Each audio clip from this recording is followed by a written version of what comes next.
Good morning, everybody. Whether you're on the East Coast, West Coast, or around the world, we are the Wednesday wrap-up. Of course, I got my guy Herb and Mr. U, and we're going to kick this thing off with the Tiki Barber action with Saquon moving to Philly.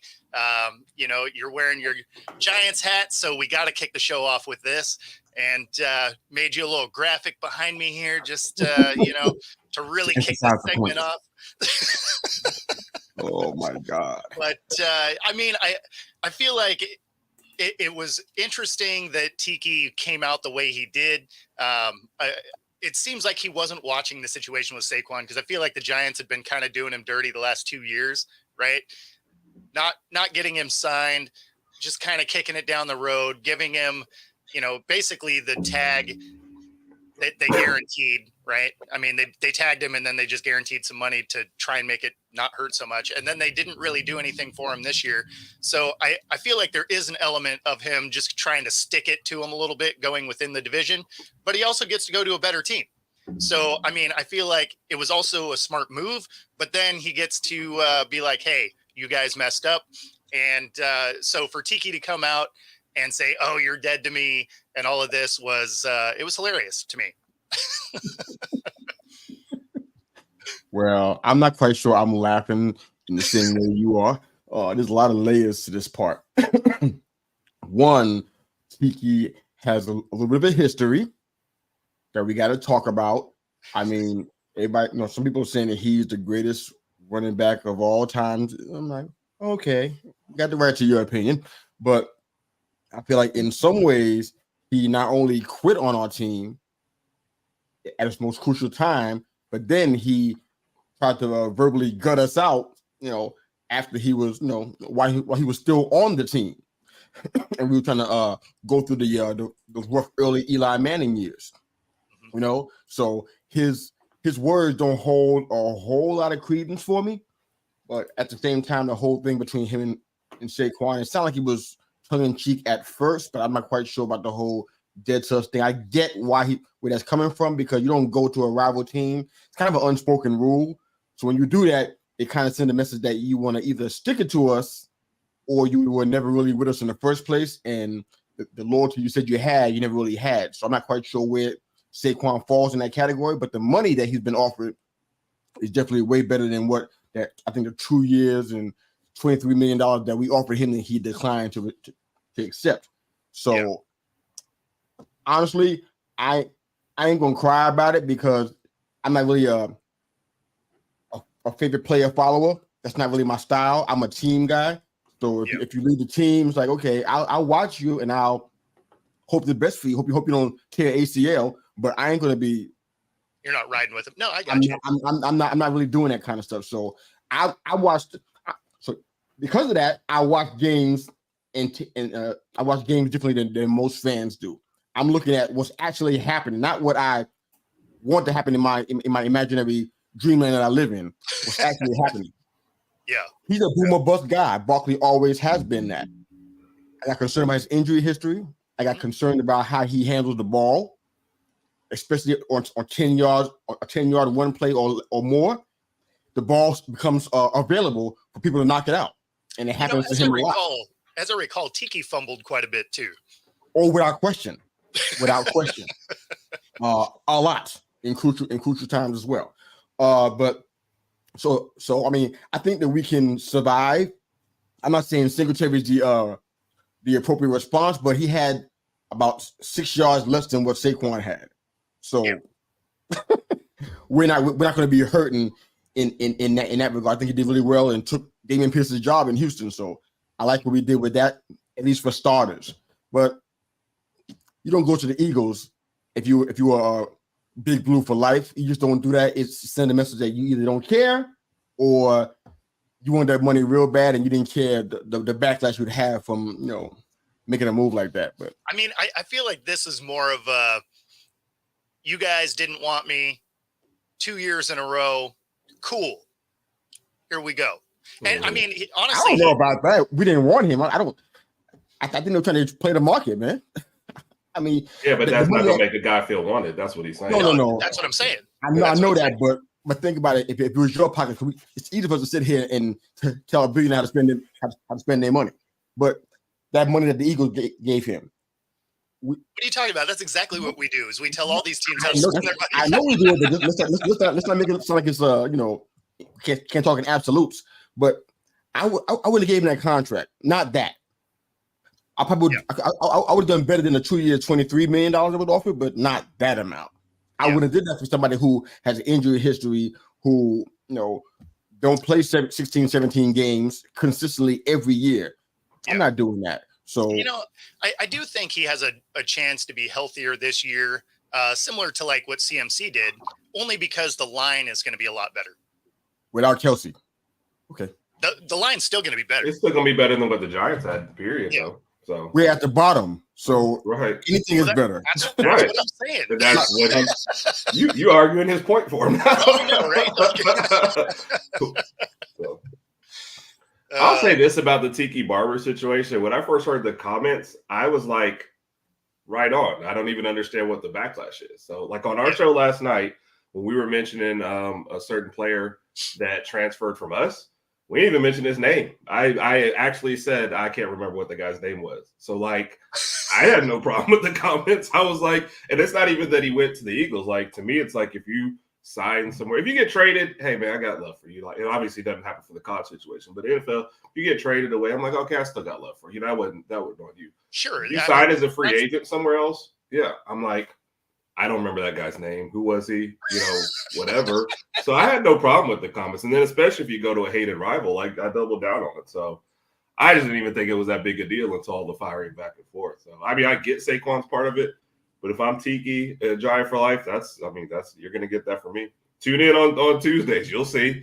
Dead to me. Don't remember that guy's name. Who was that again? So we rewrite history. So certain players that caught certain big passes for us, we have written them out of that that narrative. The quarterback apparently threw the ball to himself and caught it. That's how we say it now. So no problem at all with what Tiki said.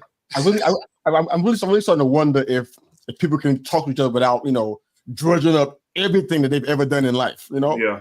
No. Like when what Tiki said, just if I look at it in context, the whole dead to us thing, just Giants, Eagles, rivalries, long time, left it there. That would be fine. Saquon responds and says, "You always been a hater." These guys got pictures all over the internet of them hugging on each other, like a couple of boyfriends and whatnot. Talk about you always been a hater, and I never quit on my team. He going all into the bag. I'm like, man, Tiki's not. I like Tiki's that. not perfect, but that's not what he's talking about. No, not at all. Why you going? It kind of reminds me of Kevin Durant and some other people who can't take Kevin Durant and everyone else. Yeah. Whatever I said something about him. You know what I'm saying? Yeah, why you talking 1000%. That all the little deep digs. That's what keeps stuff going and going. And it's like it's not necessary. And turns it into something it wasn't in the beginning. Like, I mean, to be fair, it helps fuel our shows. So I agree. So Saquon did it for us, not for. I don't know about that. I think he did it for his feelings, and he did it for himself. He did it for the fans. No, he didn't do it for no fans either. He did it for himself. He was hurt. He didn't like how it felt. The backlash he was getting, and he started attacking, getting personal. Oh, both those guys ended up in their feels real quick. Yeah, I think the Kevin Durant thing is spot on. I think that's how these things escalate really, really quickly. I mean, you should have just looked at that comment and went, I mean, okay, I signed and got my money, just move on. It wasn't even that big a deal. So you're happy, aren't you? Yeah. Aren't you happy? You don't sound happy. Yeah. So was he expecting Tiki to come out and go, "Hey man, we'll always love you"? Because that's not gonna happen. No, I think he was expecting Tiki to just not talk. Yeah. he's a comment, a media person now. I mean, you get to make comments. Like I'm sure. And then that channel he's on with the history that they got lately. Yeah. No way he wasn't saying nothing. I did like that he finished it off with, don't smile at me when you see me. It's like, okay, Here we go. We got some beef happening, which is going to be hilarious. Yeah. Oh, brother. On two guys who probably never act on it and nothing else ever happened. We'll have this verbal argument, and then it's not like Tigley's going to go on the field and tackle him like next time he comes around. So, I mean, that would be hilarious. I mean, if he lines up at linebacker in a game, yeah, you know, like Tiki wouldn't do it. I could see someone like Steve Smith Jr. or a senior doing that though. Oh, definitely. Like in his suit, right? Like yes. I could see him just rip the mic off and go flatten somebody. Now that I could see. Yeah. Try that with Brandon Jacobs and watch what happens. Yeah. It's a whole different situation. That's a whole different situation. I mean, I don't know. This is not really a thing because he's gonna go over there and maybe he'll do moderately well. He's gonna get paid well. That part is pretty much a done deal. The thing is he's gonna be fine with the Eagles, right? Like I do think he has a chance to be healthier. Well, I think he has a chance to be healthier, right? Because it's not like they're a run first team, so he's not gonna get crazy touches. They do have a significantly better offensive line, so he's not going to be getting contact, within 1 yard, right? Like he's going to be hitting mostly second tier guys, right? Like he's going to be hitting linebackers. He might get edge rushers, occasionally, but he's not going to constantly get blown up by, middle offensive line guys. So your ability to stay healthier is much higher, right? So okay. I do think he has an opportunity to be better than he was. But I mean, obviously we'll see. So I do have a sound bite here because I kind of agree with what Joy was saying here. So of course this is Joy Taylor from, Speak. Oh, we're not going to play that. Okay. Cool. Live happens live. This is an unserious conversation. It's ridiculous. This is an unserious conversation from the nonsense farm. He is a professional athlete, professional. That means you get paid to do something. If some company does not want to pay you, you have every right to go to a competing company. And the only answer should be, thank you so much for putting your body on the line as much as you could, for doing surgeries and rehab and listening to all the nonsense that we talk about in the media all day long about how bad you are and how much you don't contribute to winning, even though we haven't won the division in 11 years, but somehow it's Saquon Barkley's fault. And when he has an opportunity as a young man that he's worked for to go play for another team, he's betrayed you? This is an unserious conversation. Please stop mixing these emotional feelings with professionalism. And here's what really bothers me about it. This is really what bothers me about it. Sorry, I have to say it. I'm sorry. The other stuff. So this is what bothers me. Because it's presented as this is an indictment on Saquon's character. Yeah. That is what bothers me. Saquon is a professional, gives back to the community. He's a great representation for the NFL. He's been the face of your organization for the entirety of the time that he's been there. And now because you don't want to keep him there and he goes to your competitor, now all of a sudden you can slander his character? That is what bothers me about it. There is nothing wrong with what Saquon did. He did exactly what he was supposed to do, and he should do it 10 times out of 10. As James said, he should have done it yesterday. And it's not an indictment of the Giants. It's not an indictment of the Eagles. And it is certainly not an indictment on Saquon's character that he is going to give his services to another team that wants to pay him to do it. And that I agree with. I get the fandom end of it, that you're mad he went to a competitor, but if you didn't want him to go to a competitor, pay the man. And the NFL, maybe more than any of the other sports, doesn't really get loyalty because they want the players to play right up until the point they don't want them, and then you're just axed. And there is no hey, we wanted him to be a Giant for life, an Eagle for life. It's just kind of we like you till we don't like you, more than any other sport. So I don't know why they sometimes expect the players to be super loyal to the organizations when the organizations aren't loyal to anything but themselves. Yeah, I mean, they move on immediately. Yeah. I'm not sure what we're talking about. Not us here, but I mean, based on the clip and everything, who are we talking about here? Because I don't think the Giants, I mean, they're doing business. And no, they're talking about Giants fans, why they're sew up in arms about it. You know that they're going to do that.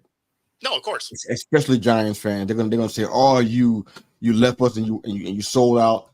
Okay. If he went to the Texans, I know I can go and point out some guys on Twitter. I can tag you guys in the posts, and they'll be one of them guys be like, "Oh, you should have kept the deal. Should stay with Giants for life." They still be complaining about that, whether he went to the Eagles or not. It just makes it worse that he went to the Eagles because they're a division rival. You got to see twice a year. Right. You got to see him in a different jersey. It ain't gonna feel right. Probably got the same number. Probably. Yep. It's gonna feel weird. They're gonna be talking about it regardless. The character part, I'm not seeing where that even falls in line with this or what Tiki said. I don't see that. I don't see where that is. Well, I think it's because there's been an escalation beyond that within the fan base. So it because people get on their soapbox and start banging keys on the internet. Mm-hmm. Yeah, I'm so powerful. Listen to me. I got a voice. I mean, look, it's not that big of a thing. I don't. It's going to feel weird to see him on the other side and seeing Brian Burns lay him out. That's what's going to happen. But I mean, it's going to be weird to see that over there. So aside from that, I don't want no harm to him. I don't want his career to be cut short. I don't want nothing like that people are saying. I see what I see. I saw somebody who I felt I was concerned about a long-term deal because of the injuries. I saw that since Penn State. If you want to be real about it, if you want to go back farther than that. I've seen it even then. You know what I'm saying? And like I said, I don't like how he handles the ball. That's not going to change in Philly. I don't think unless it's coached up. But I think it's a problem.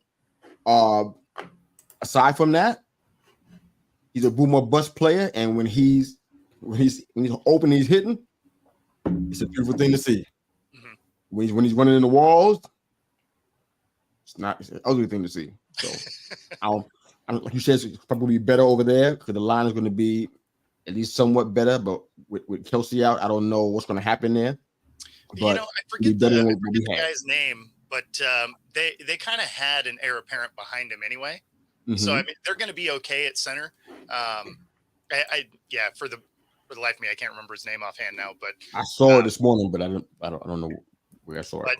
Yeah, I mean, at the end of the day, the line will be fine. Will he be as good as Kelsey? Probably not. I mean, you're talking about a Hall of Famer center, right? So, that being said, I think thought I was going to sneeze. But that being said, it's still going to be a good offensive line. May not be quite to the level that it was, but still going to be a good offensive line. Absolutely. All right, let's chat about this kickoff game. This proposed deal is it's a hybrid of what the XFL was using. So they've kind of adapted what the XFL was starting to do, incorporated some of their own wrinkles. Of course, this was me telling my wife about it, and she was not understanding what I was talking about at all. But so we'll try and break it down for the viewers this morning and see if I have a little better chance explaining it. First, you're still going to be kicking from the 35. Just now, your kickoff line will be on the opposing 40 instead of on the ball, right? So basically what the NFL is trying to do is get rid of high-speed collisions. And so we'll, this way you're already 25 yards further down the field. So you're going to have less of that, speed from running up. The first line of your kick return is going to be on the 35. Now, in both of these cases, you're going to have a foot on this line. No one can move, right? So then the second wave of your kick return, they have to be between the 30 and the 35. Now, they can be positioned wherever they want within this. They also still can't move. So all of these players are actually stuck until a ref lets you go. So the ref will have to, the ball either has to hit the ground or it has to be caught, right? And then the ref will allow all of these people to move. So there's also the wrinkle of your kicker, once he kicks the ball, can't pass the 50. So they already figured out that one of these special teams coaches would have went and found the biggest kicker they've ever seen, and he would have been a free runner. And so they are limiting the kicker to the 50. So you don't have that little option either. So this is where it gets convoluted and a little hard to follow. So where the kicker has to land is between the goal line and the 20. And so basically, if it goes out of bounds, the ball comes out to the 40. If it lands before the target zone, it still comes out to the 40. If it goes through the back of the end zone, the way that most of the kickoffs have been, comes out to the 35. If it lands in the target zone and comes out to the 25. And then they would be doing away with the fair catch rule that they had just put in. And so as soon as one of these guys catch it or it hits the ground, everybody can move. The play is live. The fact that those 3 players can be positioned anywhere in that box, that allows your special teams coach to be able to, run some kind of, allows them to run some schemes where they can kind of overload a side, something like that. Right. So that's kind of where they're trying to make this work. So obviously this is going to increase the amount of returns because last year there was only 22% of kickoffs that were returned.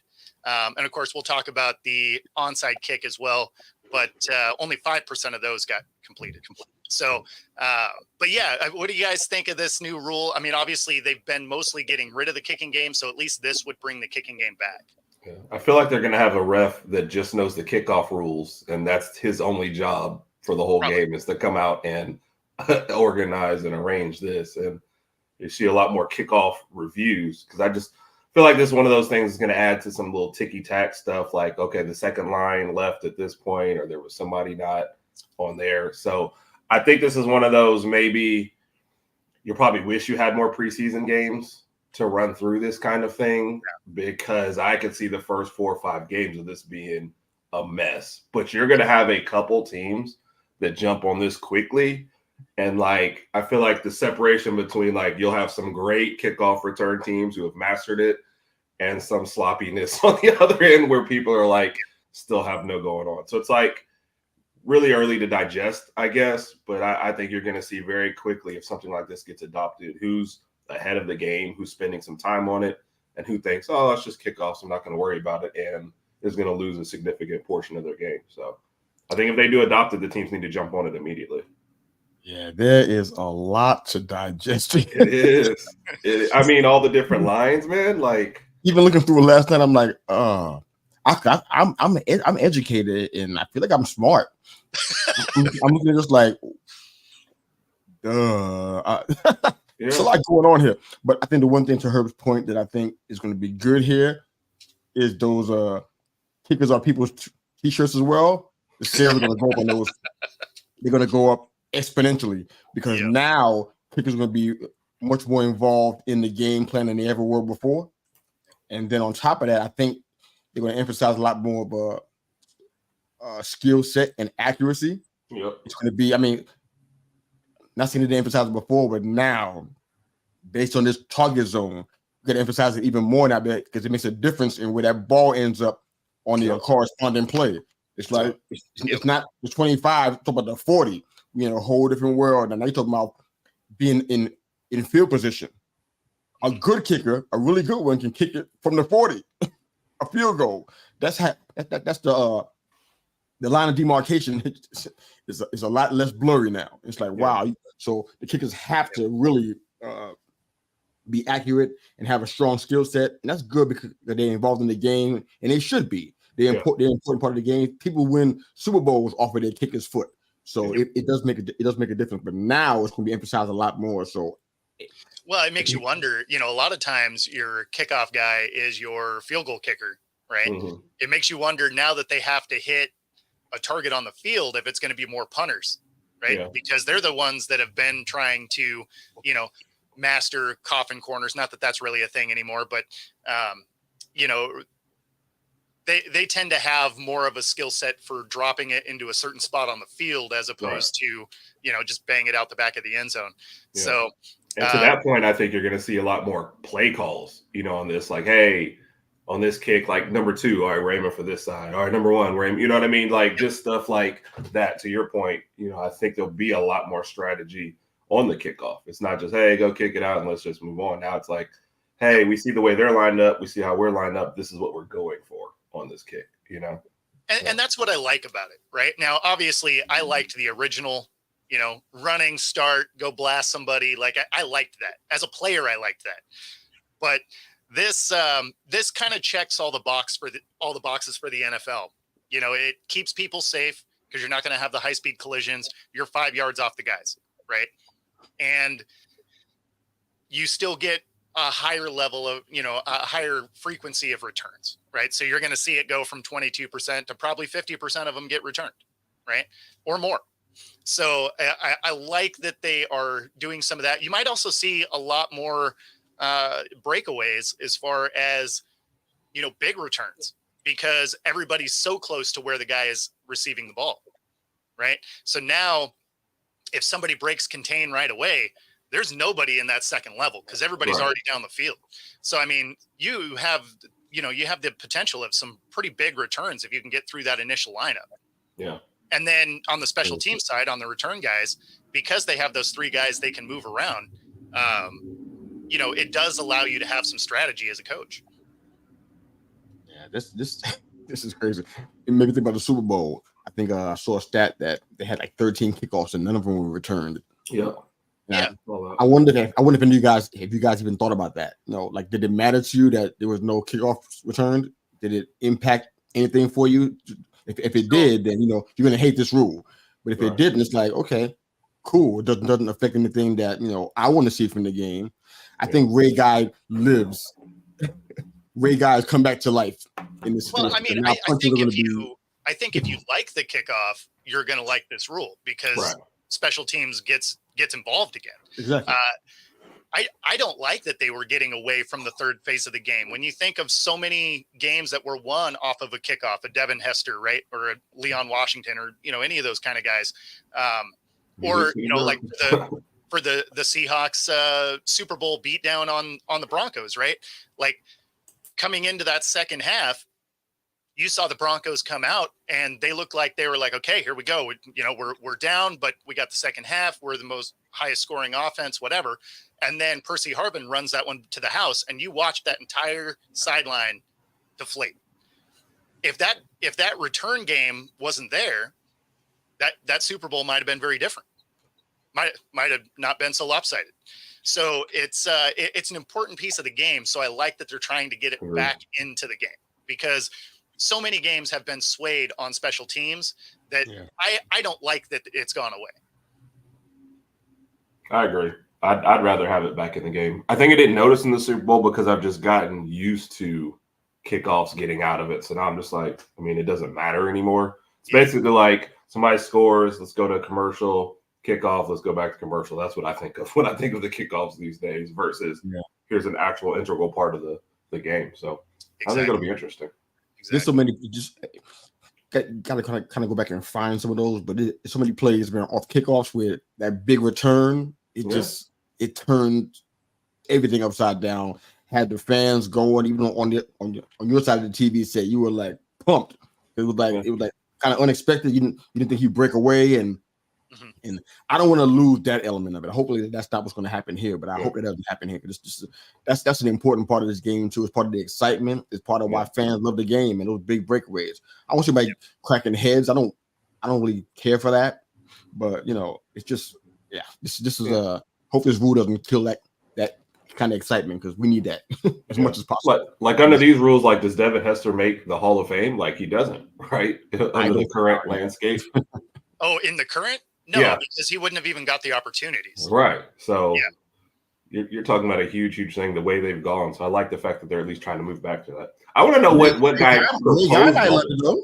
Huh? Ray Guy might love it though. Yeah. Well, this is a punter's game now.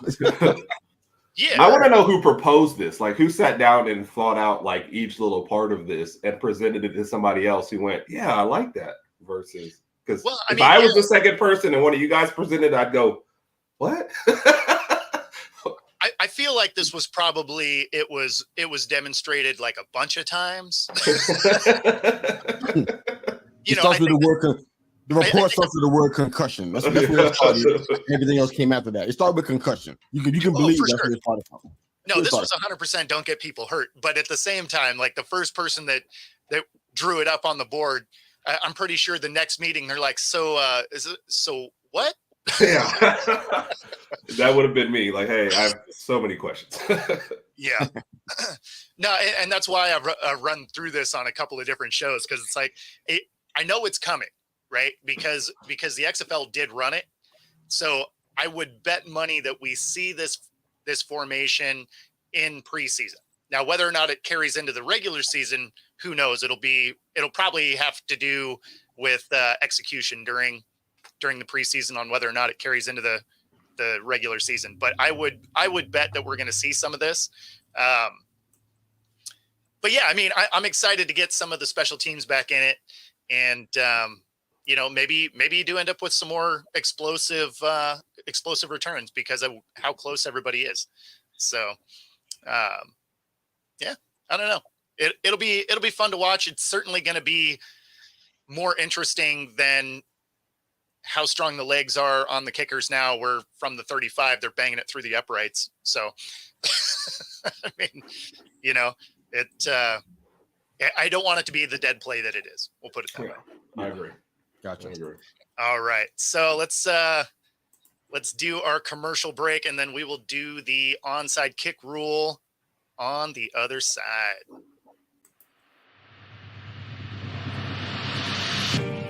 This is Reggie Jones, owner and founder of Air Sports Academy. Air is based on 4 core principles: heart, education, integrity, resiliency. Air is about developing student athletes physically and mentally through training, mentorship, and effective marketing. We've created a platform and a blueprint for our state to shine in the brightest of lights. I created this program because it was a need for our state. We needed to have the light shine on the student athletes in our region. And now that is happening at an all-time and undeniable rate. We created a lane for the kids in our state to get their college education paid for and set their families up for future success.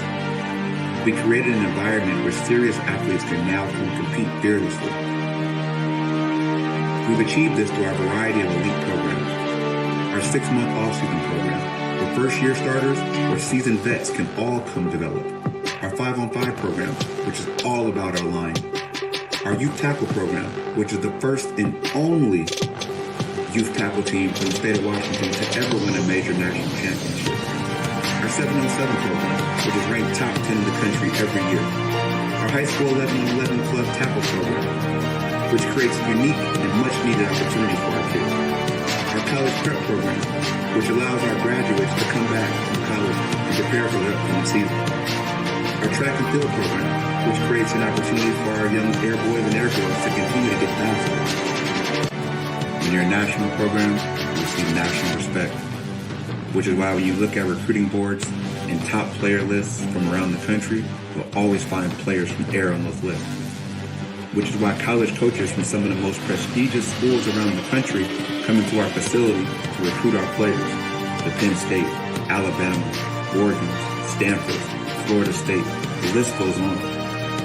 Our players are being recruited, offered, and committing to some of the top schools in the nation. The experience our players and families receive is second to none. We offer a competitive brand of sports at Air. We are the ball. And with that comes great responsibility. Heavy is the head that wears the crown. All right. Yeah, so I saw your comment in the back there. I do think you might be right there that they want Tiki's number to get surpassed. Yeah. Now we got to start all over again. I The mean, way the running back market is these days, it's going to be tough to do anyway, man. It doesn't seem like anyone's doing long-term plans with running backs anymore. So, I mean, this is not a. I don't know why Bonds and Sosa comes to mind right now, but it's just I think the best I can come up with on limited sleep. But if indeed they've done something that we deem as being wrong, and they hold the record on your favorite team with your favorite franchise. I mean, most folks that feel that way definitely want you to try to get, move that negative history out and have somebody positive at the top that you can be proud of. The way Tiki left with all that went on with like I said, with the quitting, which is like, some don't feel that way, but it was something that kind of said, oh, wow, he seemed like he kind of bailed out on us mentally. And then the way he was talking about Eli, I'm like, yo, you don't do that. I don't care what you think about Eli. I don't care if you thought he was a bum. You don't do that kind of stuff, especially being the leader of the team. You don't do that. Yep. So that was just bad. It was bad press to start with. It was bad. It was in-house and got outside of the house on top of that. That made it even doubly worse. So he was at the core of all of that stuff. So like I know some fans want to move that out and bring in some positive history. So I think that might be a small part of why Saquon is getting some of what he's getting. Because like, man, you were the great blue hope or whatever you want to call it. That's what you were. And now we can't use any of that. We can't use those numbers. Some guys on Twitter are saying he's the greatest now because of what he did, but based on what? He hasn't done anything to be the greatest of all time on that team. He hasn't been there long enough for that. Idiots. But just a thought. Speaking of greatest of all time, you got a new quarterback. You got Drew Lock coming to town. we will use him in the same way you guys used it. Break glass if needed, in case of emergency. I don't know. I think he could push Daniel Jones. He should. I would love him to do that. I would love him to be a pre-June 1st cut, because the money would be exponential. I looked at the salary cap today. I'm like, ooh, why are we so far at the bottom? I thought we were a little bit better than that. I think that Brian Burns deal that and Singletary, that kind of pushes down a little bit. So in Daniel Jones' case, I think $69 million. Huh? You guys spent a lot of money there. Yeah, but I'm good with that. But so $69 million for Daniel Jones if he continues to keep going past June 1st, I guess. If we cut him, I keep getting his pre or post. I think it's post June 1st.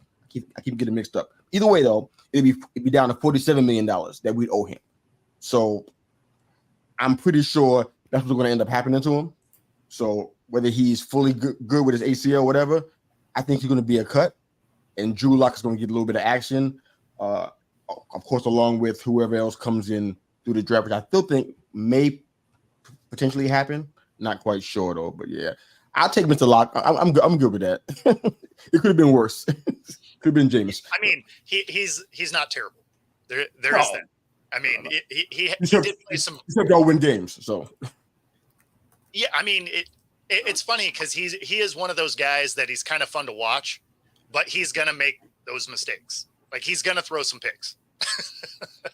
Yeah, but at least it's entertaining football. True that. We got to do some work over there, so this is the stopgap. He knows it. We know it.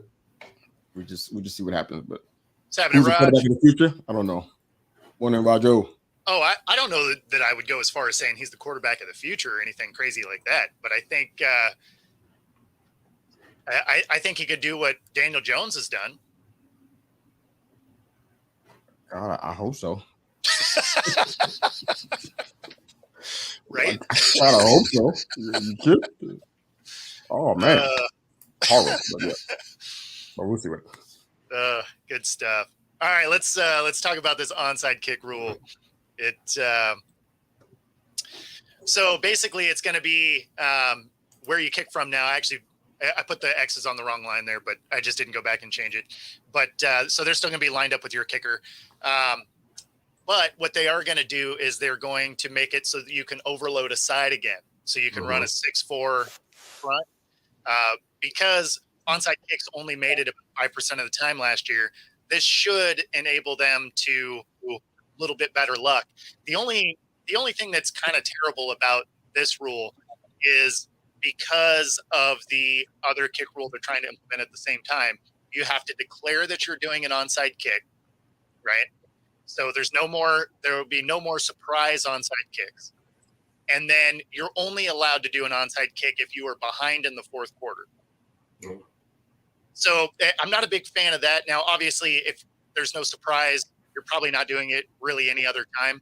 I think they should allow you to do it at the end of the second quarter, though, before halftime. Like if you're getting the brakes beat off you, right? Give yourself a chance to try and get that ball back. Maybe in the last 7 minutes or something of the second quarter, maybe you could do it as well. I would imagine these rules are going to be, kind of soft at first as they try and figure out how to make these kind of best case scenario for the league. But as it sits right now, it would be just if you are behind in the fourth quarter. So I'm not a huge fan of that. But those surprise onside kicks that Pat McAfee used to do, that would be a thing of the past. Never happen again. Yeah. Or like in the Super Bowl with the Saints. Like that's Exactly. You're taking a big part of history out, by doing something like that.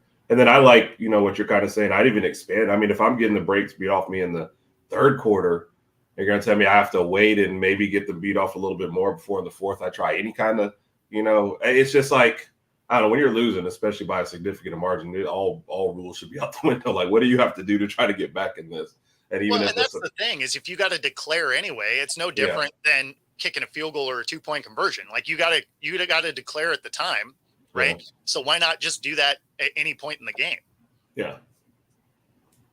I mean, it's already a low percentage play, right. But if you could do it at any point in the game, I actually think you would see more of the onside kicks because if you kick it in any of the wrong areas, it comes out to the 40 half the time anyway, right? So what, you're going to give up maybe another 5-10 yards trying onside kicks. So, I mean, you would actually probably see a lot more attempts at onside kicks. Yeah. Which could be entertaining too. Wow. I don't know. I didn't like that part of it. So, yeah. And it's not even a big part now, I guess, because of the way kicking game goes. But I like it to still be in your back pocket, especially if you're behind. There's not a lot of teams that are up big that are kicking onside kicks anyway. So you're only penalizing kind of your possible competitiveness of the game. And half the times, like you say, if you're getting the brakes beat off you anyway, if I kick an onside kick and fail, I'm just making it quicker that the other team's going to score anyway, versus making them drag out this next drive. They'll just go quickly and we'll get the ball back anyway. So, I don't know. It's like a minor thing, but a major thing at the same time. I was talking to Coach Bono about it yesterday, and he brought up an interesting point about it because he was asking what the implications would be on a penalty, right? Like, how does that move players around? Right? Because if it was a kicking team penalty, does that move that line back? So it gives these guys more running room. I mean, and that I didn't find anything that really explicitly outlined how penalties would affect it, or would it just affect it once you get the ball, then it goes from that spot. But then if there's a penalty on that kicking play, then what, you get 2 penalties that get enforced? I don't know. It's they just give you 3 points and just move on. They just say, here's a field goal. So there's definitely some questions about how these would really get rolled out. And I don't know if they necessarily have it all worked out, really. I mean, doesn't seem to be nowhere. I would imagine the first, through the preseason, it's probably going to be a lot of question marks. It would be my guess. Yeah. But so that's more or less the proposed kicking game changes. I do think we'll probably see some of it in the preseason. Whether or not that carries into the regular season, that I don't know. So like parts of it I like, parts of it I definitely don't. Like the onside kick portion of it, I don't love, other than them allowing you to overload a side again. But the kickoff part of it, I kind of like, just because I want to see guys return balls again. Yeah, agreed. Same. All right, let's talk about your coach, ex-coach. You hurt me, man. Why? There we go. Oh, so we got Saban's comments, right? Let's see. We got another soundbite for. Oh, I had another soundbite. There we go. All the things that I believed in for all these years, 50 years of coaching, no longer exist in college athletics. So it's always was about developing players. It was always about helping people be more successful in life. My wife even said to me, we'd have all the recruits over on Sunday with their parents for breakfast. And she would always meet with the mothers and talk about how she was going to help and impact their sons and how they would be well taken care of. And she came to me, like right before I retired and said, why are we doing this? And I said, what do you mean? She said, all they care about is how much you're going to pay them. They don't care about how you're going to develop them, which is all what we've always done. So why are we doing this?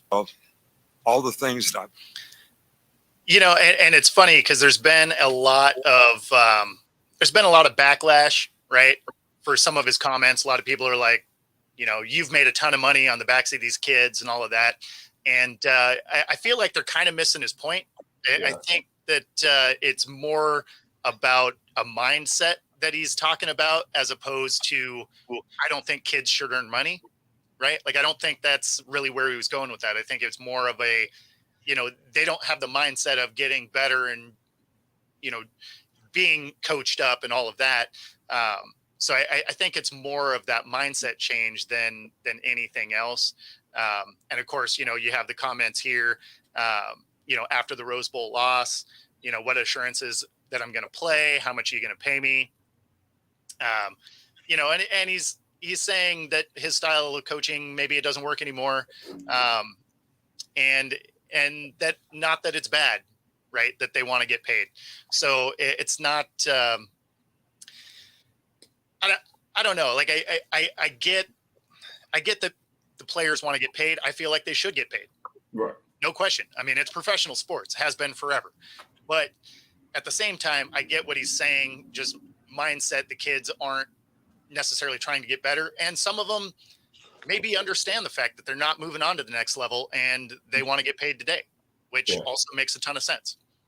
I think that's the biggest thing, is what you said there, is the mindset is now, it used to be, let me go here, we got to be in for 3 years anyway, and let me try to get my shot at the NFL, versus how much money can I make tomorrow, and hopefully this team that's about to pay me a lot will also get me to the NFL. But I just think it's a short-term view versus a long-term view with a lot of them. And I think specifically to what he's saying, like we happen to know several players that were approached after the Rose Bowl, and a couple actually ended up transferring. So people are already, kind of treating it like a free agent market and just saying, hey, how much money can I throw at you to get you to go?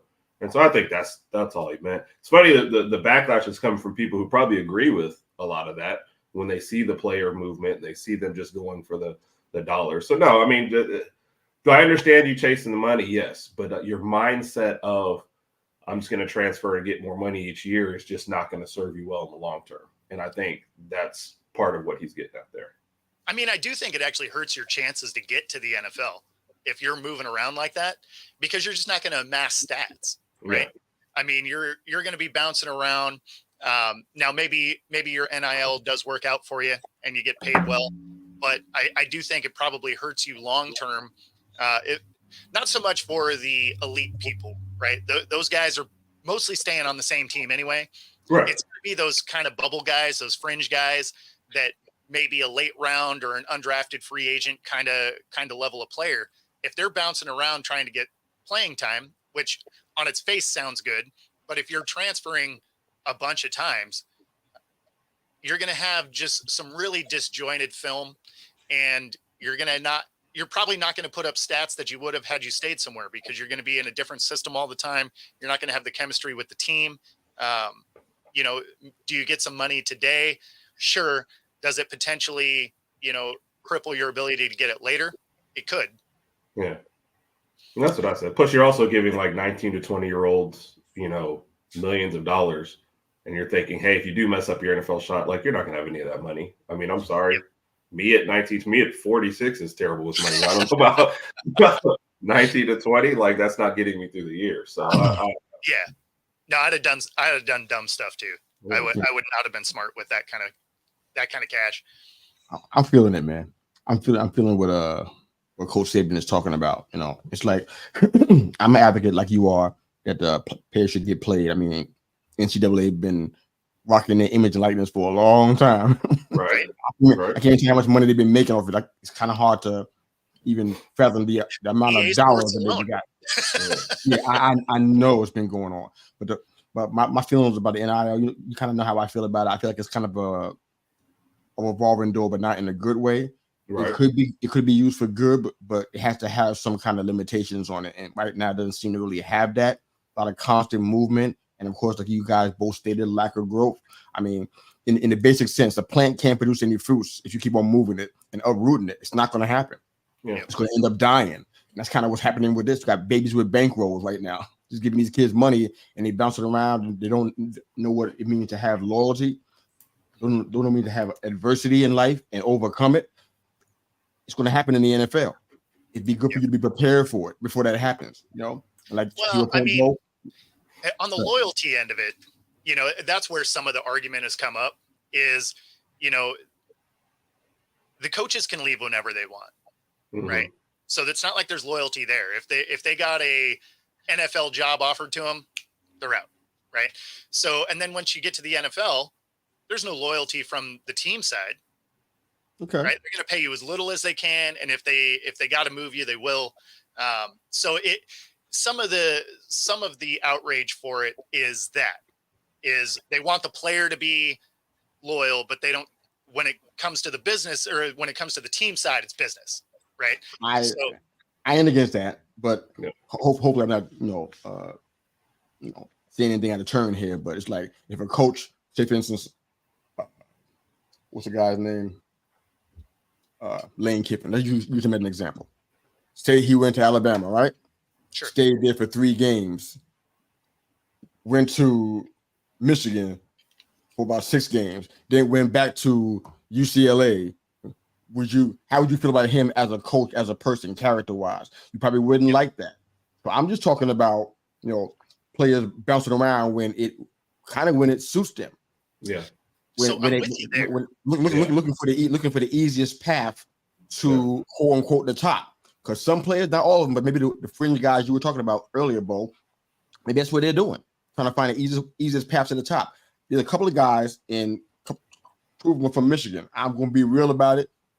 I'm go blue all day long. However, these 2 guys that were on the team, they were all go blue, saying the same thing we're saying about Saquon.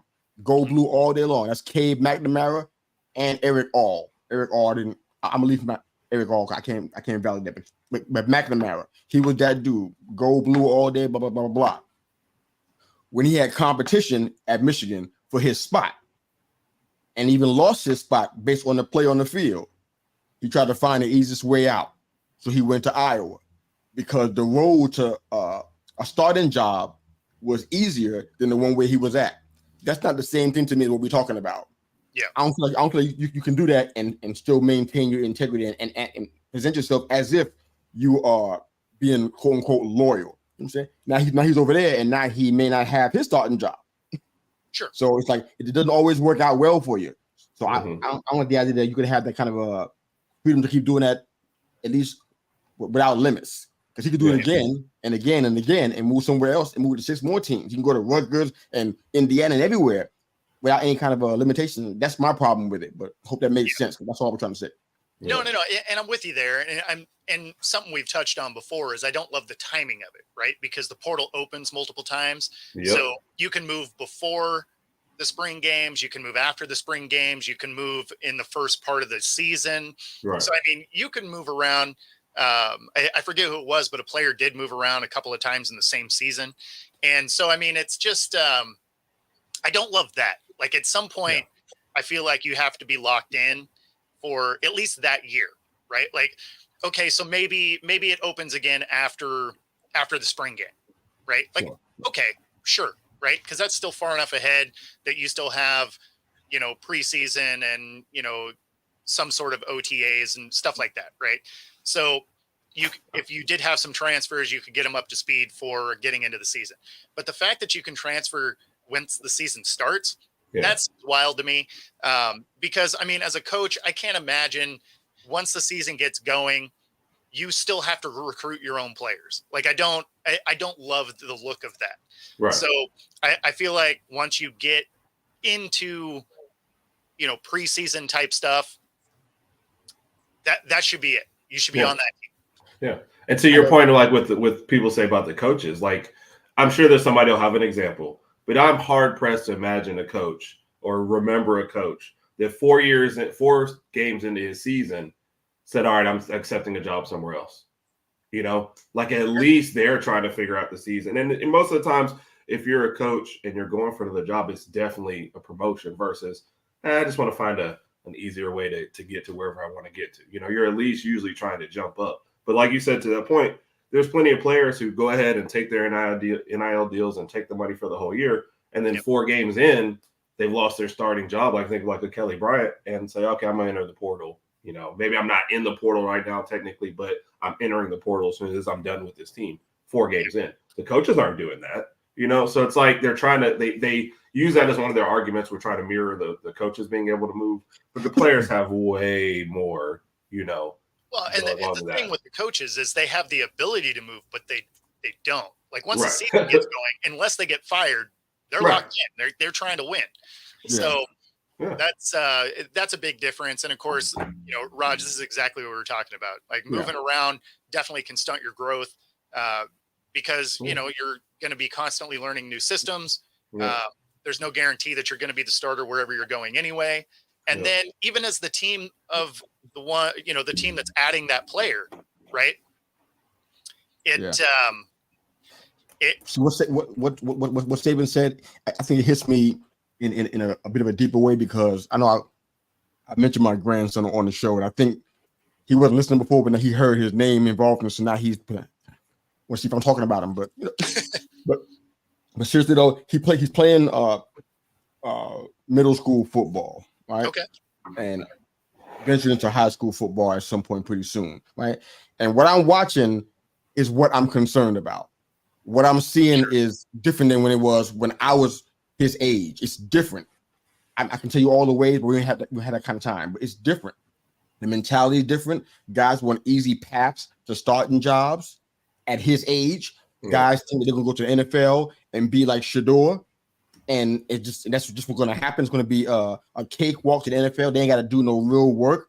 All they got to do is just kind of do the bare minimum, and they can be, you know, a Colorado Buffalo and even a Baltimore Raven and so on and so forth. And my grandson's one of them. They think like that. I don't know who's teaching them this. Not me. I don't know if it's YouTube, but they learning this stuff and they thinking that way. And these guys that we're talking about right now, they come from that same era. Sure. They in that same little millennial whatever mindset, and that's how they think. And they think, you know what? I deserve this. I'm entitled to have this. I had a hard life. I should have an NFL contract. Talking about mama a house, but they don't work.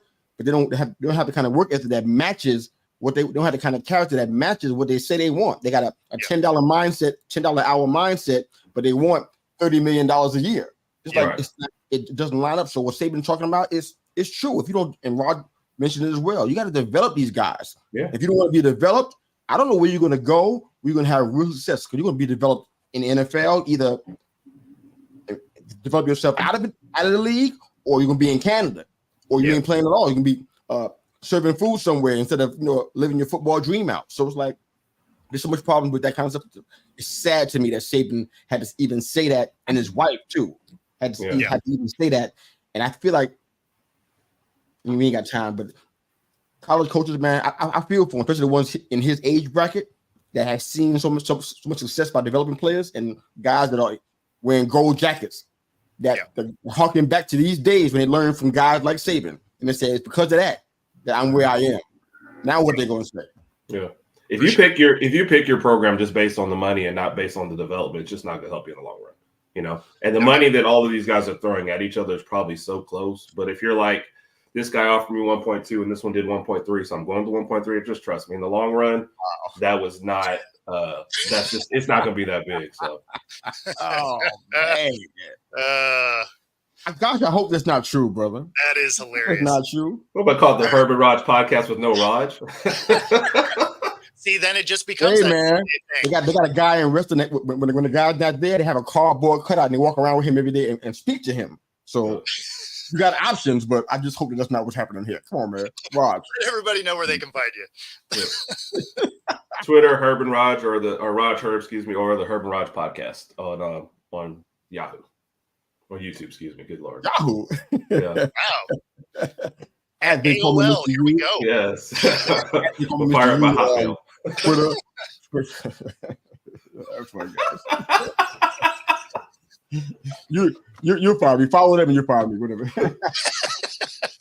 All right. And if you're watching here on Roku, be sure to tune in to Coast. We have the West Texas Arena League quarterback coming on for an interview in the second hour. Other than that, enjoy the rest of your day. Take it easy, guys.